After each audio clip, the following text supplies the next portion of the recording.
नमस्कार फ्रेंड्स मैं वही पढ़ाता हूँ जो पेपर में आता है। फ्रेंड्स मैं आज आप लोगों को दिल्ली सल्तनत के महत्वपूर्ण 125 क्वेश्चन कराने जा रहा हूँ जो किसी न किसी एग्ज़ाम में पूछे गए हैं। फ्रेंड्स चलिए देखते हैं, क्वेश्चन नंबर 1 से शुरू करते हैं। मेरा क्वेश्चन नंबर 1 दिया है कि इल्तुतमिश ने कहाँ शिक्षा का केंद्र स्थापित किया था। कहाँ स्थापित किया था? दिल्ली में स्थापित किया था। और अगला क्वेश्चन है कि दिल्ली का सुल्तान बनने से पहले बलबन किस सुल्तान का प्रधानमंत्री था। किसका प्रधानमंत्री था? ये नसीरुद्दीन का था। और अगला क्वेश्चन है कि निम्न में से किसको पृथ्वीराज चौहान ने तराइन के पहले युद्ध में हराया था। किसको हराया था? मोहम्मद गौरी को हराया था। और अगला क्वेश्चन है कि मोहम्मद गौरी ने पृथ्वीराज चौहान को किस युद्ध में हराया था। किस युद्ध में हराया था? 1192 ईस्वी में तराइन के द्वितीय युद्ध में हराया था। और अगला क्वेश्चन है कि निम्न में से किस सुल्तान ने खलीफा से शासन का घोषणा पत्र प्राप्त किया था। किसने? इल्तुतमिश ने। और अगला क्वेश्चन है किस सुल्तान ने खलीफा से शासन का घोषणा पत्र प्राप्त किया था। किसने प्राप्त किया था? इल्तुतमिश ने प्राप्त किया था। और अगला क्वेश्चन है कि दिल्ली सल्तनत का उद्धारक था। कौन था उद्धारक? गयासुद्दीन बलबल। गयासुद्दीन बलबल को क्या कहा जाता था? दिल्ली सल्तनत का उद्धारक। और अगला क्वेश्चन है कि मोहम्मद गौरी ने अपने जीते हुए क्षेत्र के प्रशासन के लिए नियुक्त किया था। किसको नियुक्त किया था? कुतुबुद्दीन ऐबक को नियुक्त किया था। और अगला क्वेश्चन है कि रजिया सुल्तान पहली महिला जो दिल्ली की गद्दी पर बैठी थी वह किसकी पुत्री थी? किसकी पुत्री थी? इल्तुतमिश की पुत्री थी। और अगला क्वेश्चन है कि वह युद्ध जो भारत में मुस्लिम शक्ति की स्थापना में सहायक सिद्ध हुआ, कौन सा युद्ध? तराइन का दूसरा युद्ध, जिसमें मोहम्मद गौरी की विजय हुई थी और पृथ्वीराज चौहान की हार हुई थी। और अगला क्वेश्चन है कि दिल्ली सल्तनत की शुरुआत कब हुई थी? कब हुई थी? 1206 ईस्वी में दिल्ली सल्तनत की शुरुआत हुई थी। किसने? कुतुबुद्दीन ऐबक ने शुरुआत की थी। और अगला क्वेश्चन है कि दिल्ली का पहला सुल्तान जो मुद्रा को नियमित प्रचलन में लाया और दिल्ली को अपना साम्राज्य की राजधानी घोषित किया, किसने? इल्तुतमिश ने। और अगला क्वेश्चन है दिल्ली के किस सुल्तान ने लौह रक्त की नीति को अपनाया था। किसने अपनाया था? बलबन ने लौह रक्त नीति को अपनाया था।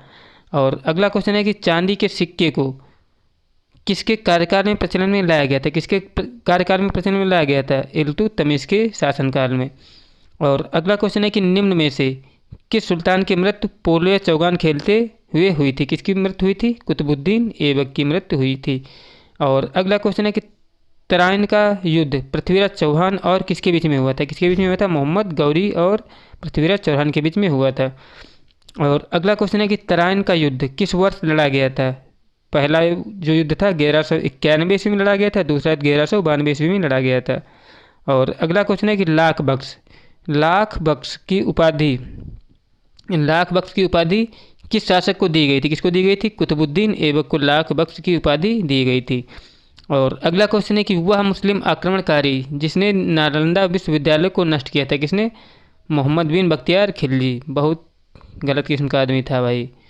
और अगला क्वेश्चन है कि पहली मुस्लिम महिला जिसने भारत पर शासन किया था, किसने शासन किया था? रजिया सुल्तान ने शासन किया था। और अगला क्वेश्चन है कि निम्न में से किस तोमर शासक ने दिल्ली शहर की नींव रखी थी। किसने? अनंगपाल ने दिल्ली शहर की नींव रखी थी। और अगला क्वेश्चन है कि तराइन के युद्ध 1192 ईस्वी में किसने किसको हराया था। किसने किसको हराया था? मोहम्मद गौरी ने पृथ्वीराज चौहान को हराया था। और अगला क्वेश्चन है कि प्रथम सुल्तान जिसने दोआब की आर्थिक क्षमता समझी थी, कौन था ऐसा शासक? इल्तुतमिश। और अगला क्वेश्चन है कि निम्न में से किस इतिहासकार ने इल्तुतमिश को भारत में मुस्लिम राज्य का वास्तविक संस्थापक माना जाता है। किसको? किस इतिहासकार ने कहा था? ये कहा था आरपी त्रिपाठी ने। फ्रेंड्स मेरे द्वारा कराए जा रहे क्वेश्चन यदि आपको अच्छे लग रहे हैं तो प्लीज़ चैनल को सब्सक्राइब और वीडियो को लाइक कर दें। फ्रेंड्स मेहनत इतनी खामोशी से करो कि सफलता शोर मचा दे। इस मोटिवेशन के हिसाब से आप लोग मेहनत करो। और अगला क्वेश्चन है कि दिल्ली का पहला मुस्लिम शासक कौन था? कौन था? कुतुबुद्दीन ऐबक जो था दिल्ली का पहला मुस्लिम शासक था। और अगला क्वेश्चन है कि उत्तर भारत में चांदी का सिक्का टंका जारी करने वाला मध्यकालीन शासक कौन था? कौन था? इल्तुतमिश था। और अगला क्वेश्चन है कि सल्तनत काल के दो प्रमुख सिक्कों टंका और जीतल का प्रचलन किसने किया था? किसने किया था? ये इल्तुतमिश ने किया था। और अगला क्वेश्चन है कि 175 ग्राम ग्रेन के चांदी के टंका चलाने वाला प्रथम दिल्ली सुल्तान कौन था? कौन था? अभी हमने बताया था। देख लो फ्रेंड्स कि कितनी बार ये पेपर में आ चुका है। बहुत ही महत्वपूर्ण क्वेश्चन किसने किया था, ये इल्तुतमिश ने किया था। और अगला क्वेश्चन है, चांदी का सिक्का टंका किसने चलाया था, किसने चलाया था, बहुत बार रिपीट हुआ पेपर में, किसने किसने चलाया था, इल्तुतमिश ने चलाया था। और अगला क्वेश्चन है कि टंकों पर टकसाल का नाम अंकित करने की प्रथा प्रारंभ की थी, किसने प्रारंभ की थी, इल्तुतमिश। और अगला क्वेश्चन है कि निम्न में से किस मध्यकालीन शासक ने भारत में सर्वप्रथम एकता प्रारंभ किया था, किसने प्रारंभ किया था, इल्तुतमिश ने प्रारंभ किया था। और अगला क्वेश्चन है कि दिल्ली में मदरसाए मुइज़ नामक मदरसे की स्थापना किसने की थी, किसने की थी, इल्तुतमिश ने। किसकी, मदरसाए मुइज़ नामक मदरसे की स्थापना। और अगला क्वेश्चन है कि इल्तुतमिश ने बिहार में अपना प्रथम सूबेदार नियुक्त किया था, किसे नियुक्त किया था, मलिक जानी को नियुक्त किया था। और अगला क्वेश्चन है कि निम्न में से किसने तुर्कान ए चिहलगानी, जिसको हम 40 गुलाम सरदारों का गुट का गठन किया था, किसने की थी, ये इल्तुतमिश। और अगला क्वेश्चन है कि निम्न में से किस सुल्तान ने ईरान की राजतंत्रीय परंपराओं को ग्रहण किया तथा उन्हें भारतीय वातावरण में समन्वित किया, किसने, इल्तुतमिश ने ही ऐसा किया था। और अगला क्वेश्चन है कि निम्न में से किस सुल्तान ने खलीफा से खिलाफत प्राप्त की, किसने, सुल्तान इल्तुतमिश ने। और अगला क्वेश्चन है कुतुबुद्दीन ऐबक की राजधानी थी, क्या थी, लाहौर थी कुतुबुद्दीन ऐबक की राजधानी। और अगला क्वेश्चन है दिल्ली सल्तनत का कौन सा सुल्तान लाख बख्श के नाम से जाना जाता है, कौन था ऐसा, कुतुबुद्दीन ऐबक, जिसे लाख बख्श के नाम से जाना जाता था। और अगला क्वेश्चन है कि दिल्ली के किस सुल्तान को उसकी उदारता के कारण लाख बख्श पुकारा जाता था, किसको, कुतुबुद्दीन ऐबक को ही लाख बख्श के नाम से पुकारा जाता था। और अगला क्वेश्चन है कि निम्न में से कौन कुतुबुद्दीन ऐबक द्वारा निर्मित नहीं कराया गया था, कौन सा, कुतुब मीनार भी कराया गया था, अढ़ाई दिन का झोपड़ा भी कराया गया था, कुव्वत उल इस्लाम मस्जिद का भी निर्माण कराया था, लेकिन अलाई दरवाजे का निर्माण कुतुबुद्दीन ऐबक ने नहीं किया था। और अगला क्वेश्चन है कि अढ़ाई दिन का झोपड़ा नामक मस्जिद का निर्माण किसने कराया था, किसने कराया था, कुतुबुद्दीन ऐबक ने कराया था। और अगला क्वेश्चन है कि अढ़ाई दिन का झोपड़ा मस्जिद में प्रयुक्त प्रस्तर खंडों में निम्न में से किस नाटक के अंश अंकित हैं, किसके, हरिकेल के अंकित हैं। और अगला क्वेश्चन है कि अढ़ाई दिन का झोपड़ा मस्जिद कहाँ स्थित है, कहाँ स्थित है, ये अजमेर में स्थित है अढ़ाई दिन का झोपड़ा नामक मस्जिद। और अगला क्वेश्चन है कि अजमेर में अढ़ाई दिन का झोपड़ा किसने बनवाया था, किसने बनाया था, कुतुबुद्दीन ऐबक ने बनवाया था। और अगला क्वेश्चन है कुव्वत उल इस्लाम मस्जिद दिल्ली का निर्माण निम्नलिखित में से किसके द्वारा किया गया था, किसके द्वारा किया गया था, कुतुबुद्दीन ऐबक के द्वारा किया गया था। और अगला क्वेश्चन है गुलाम वंश का प्रथम शासक कौन था, गुलाम वंश का प्रथम शासक कौन था, कुतुबुद्दीन ऐबक जो था गुलाम वंश का प्रथम शासक था। और अगला क्वेश्चन है कि दास या गुलाम वंश की स्थापना किसके द्वारा की गई थी, किसके द्वारा की गई थी, कुतुबुद्दीन ऐबक के द्वारा की गई थी। और अगला क्वेश्चन है कि दिल्ली सुल्तान का शासन कब प्रारंभ हुआ, कब प्रारंभ हुआ, 1206 ईस्वी में प्रारंभ हुआ। और अगला क्वेश्चन है कुतुब मीनार के पास स्थित महारौली पिलर प्राथमिक रूप से किस कारण प्रसिद्ध है, किस कारण प्रसिद्ध है, ये उत्कृष्ट गुणवत्ता की इस्पात के कारण ये प्रसिद्ध है। और अगला क्वेश्चन है लौह स्तंभ कहाँ स्थित है, लौह स्तंभ कहाँ स्थित है, ये कुतुब मीनार भवन के पास में ही स्थित है, ये कौन सा, लौह स्तंभ, बहुत बार पूछा गया पेपर में ये। और अगला क्वेश्चन है कुतुबुद्दीन ऐबक द्वारा मध्यकालीन दिल्ली में 7 शहरों की स्थापना कहाँ की गई, कहाँ की गई, मेहरौली में की गई थी। और अगला क्वेश्चन है कि 13वीं सदी में बख्तियार खिलजी ने बंगाल के किस राजा को पराजित किया था, किस राजा को पराजित किया था, लक्ष्मण सेन को पराजित किया था। और अगला क्वेश्चन है कि नालंदा विश्वविद्यालय को नष्ट करने वाला मुस्लिम शासक कौन था, कौन था, मोहम्मद बिन बख्तियार खिलजी। आज मिलत जूता लत हो जाएगी इसके ऊपर। और अगला क्वेश्चन है कि निम्न में से किसने पंजाब के लिए कुतुबुद्दीन ऐबक से संघर्ष किया, किसने संघर्ष किया था, ताजुद्दीन याल्दोज ने किया था। और अगला क्वेश्चन है कि पोलो या चौगान खेलते समय निम्नलिखित में से किस सुल्तान की मृत्यु हुई थी, किसकी मृत्यु हुई थी, कुतुबुद्दीन ऐबक की मृत्यु हुई थी। और अगला क्वेश्चन है कि निम्न में से दिल्ली का पहला प्रभुत्व संपन्न सुल्तान कौन था, कौन था प्रभुत्व संपन्न सुल्तान, इल्तुतमिश। और अगला क्वेश्चन है दिल्ली सल्तनत का प्रथम वैधानिक सुल्तान कौन था, इल्तुतमिश दिल्ली सल्तनत का प्रथम वैधानिक सुल्तान था। और अगला क्वेश्चन है कि सल्तनत के निम्नलिखित सुल्तानों में से किसने सर्वप्रथम अपनी राजधानी दिल्ली स्थानांतरित की थी, किसने स्थानांतरित की थी, इल्तुतमिश ने। देखो कितनी बार ये पेपर में रिपीट हुआ है, आप लोग देख सकते हो फ्रेंड्स, सभी इंपॉर्टेंट क्वेश्चन ही लिए हैं इसमें।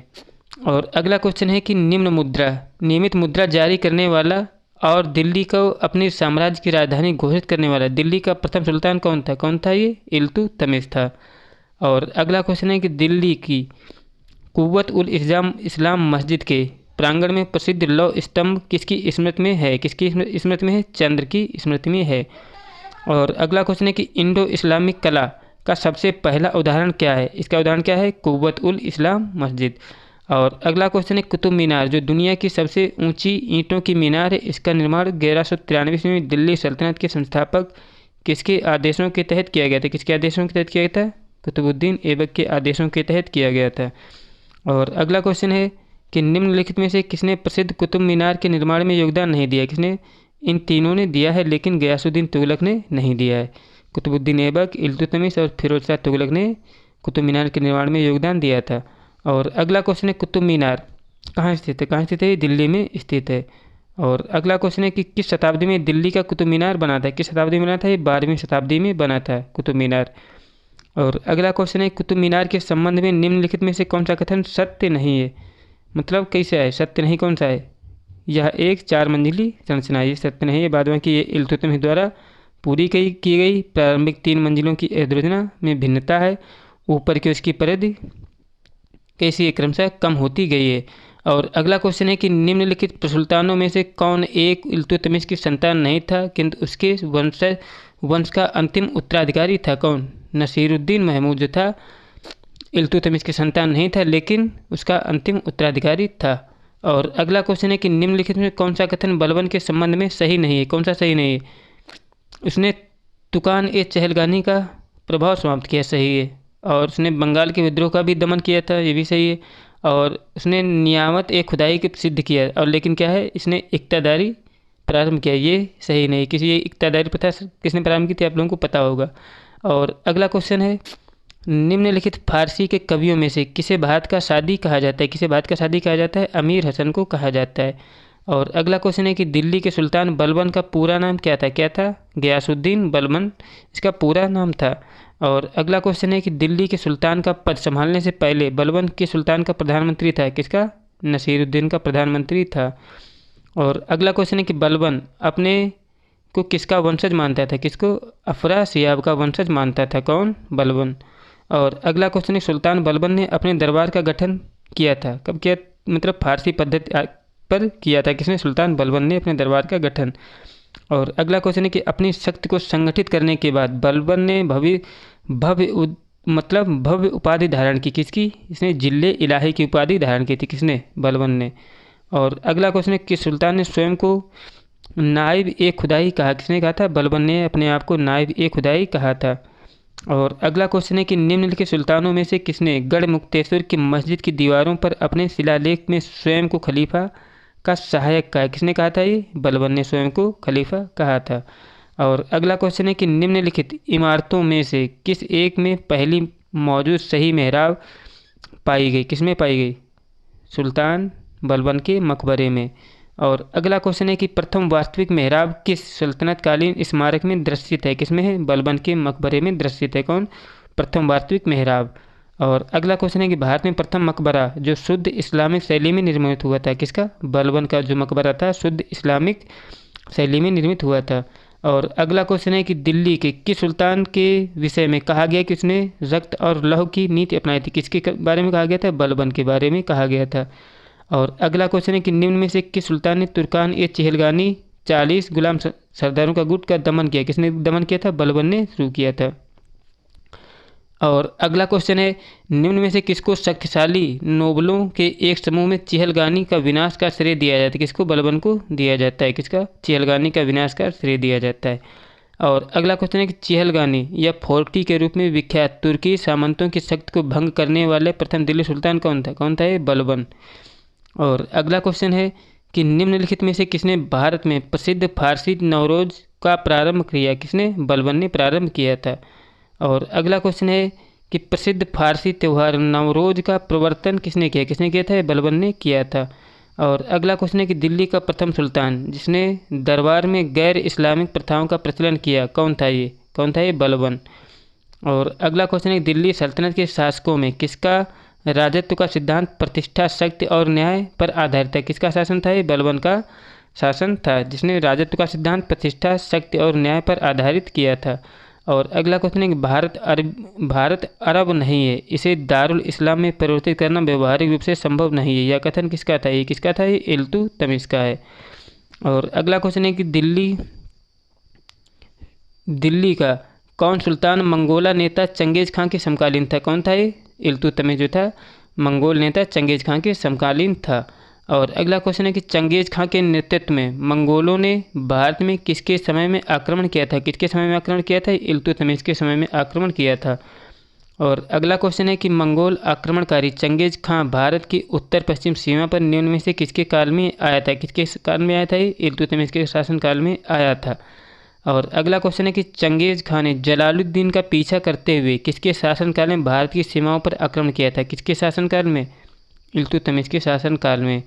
और अगला क्वेश्चन है कि निजामुद्दीन जुनैदी वजीर था? किसका वजीर था? ये इल्तुतमिश का वजीर था। बहुत इंपॉर्टेंट क्वेश्चन है। और अगला क्वेश्चन है कि दिल्ली सल्तनत का उद्धारक कौन था? दिल्ली सल्तनत का उद्धारक था इल्तुतमिश। और अगला क्वेश्चन है कि गुलाम का गुलाम किसे कहा गया? किसे कहा गया? इल्तुतमिश को गुलाम का गुलाम कहा गया था। अगला क्वेश्चन है कि प्रथम इलवरी शासक कौन था? प्रथम इलवरी शासक था इल्तुतमिश। और अगला क्वेश्चन है कि सुल्तान इल्तुतमिश के शासनकाल में न्याय चाहने वाले व्यक्ति को पहनना पड़ता था? क्या पहनना पड़ता था? लाल वस्त्र पहनना पड़ता था।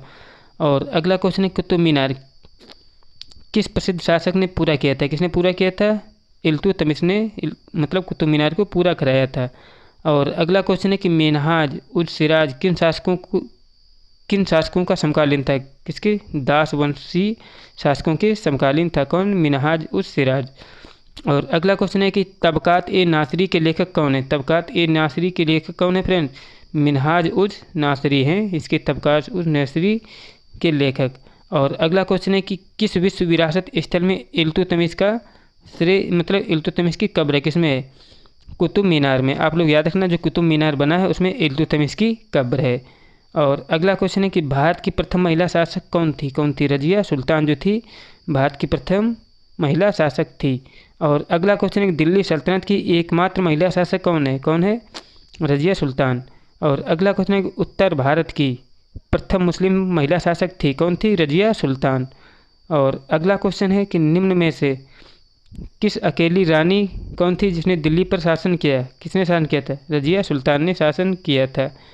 और अगला क्वेश्चन है कि निम्नलिखित में से कौन मध्यकालीन भारत की प्रथम महिला शासिका थी? कौन थी? रजिया सुल्तान। आप लोग देख सकते हो कितने घुमा फिरा के क्वेश्चन पूछा जाता है रजिया सुल्तान से। और अगला क्वेश्चन है कि रजिया सुल्तान किसकी बेटी थी? किसकी बेटी थी? इल्तुतमिश की बेटी थी रजिया सुल्तान। और अगला क्वेश्चन है कि रजिया सुल्तान किस वर्ष शासक बनी? किस वर्ष शासक बनी थी? 1236 ईस्वी में शासक बनी थी।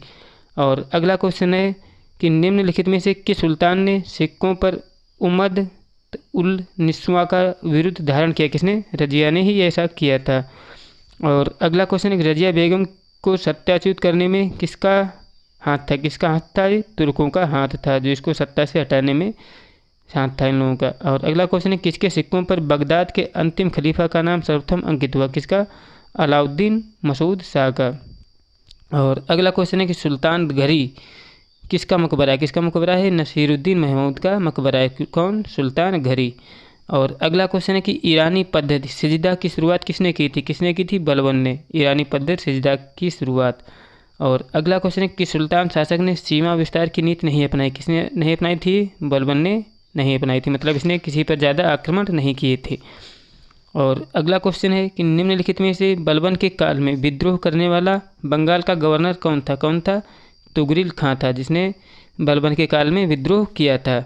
और अगला क्वेश्चन है कि निम्नलिखित सुल्तानों में से किसने एक वर्ष मेवों के दमन और दिल्ली के निकटवर्ती जंगल कटवाने में समर्पित कर दिया? किसने? बलबन ने ही ऐसा किया था। और अगला क्वेश्चन है कि बलबन की सार्वभौमिकता तथा राजकीय नीति को जानने के लिए मूल स्रोत हैं? कौन से? बर्नी ने इनके बारे में बताया है। और मेरा लास्ट क्वेश्चन है कि बलबन द्वारा विजय के स्थान पर सुदृढ़ीकरण की नीति अपनाने के लिए निम्नलिखित में से कौन सा एक कारण है? कौन सा है? उसका कमजोर स्वभाव। ये कारण नहीं, बाद बाकी अंतिम आंतरिक विद्रोह, विदेशी आक्रमण और भारतीय शासकों की तुर्की शासन को उखाड़ फेंकने की इच्छा। फ्रेंड्स, मेरे द्वारा कराए गए क्वेश्चन यदि आपको अच्छे लगे हों तो प्लीज़ चैनल को सब्सक्राइब कर देना, वीडियो अच्छा लगा हो तो लाइक कर देना। इसी तरीके की वीडियो मैं आप लोगों के लिए प्रोवाइड कराता रहूँगा। जय हिंद, जय भारत।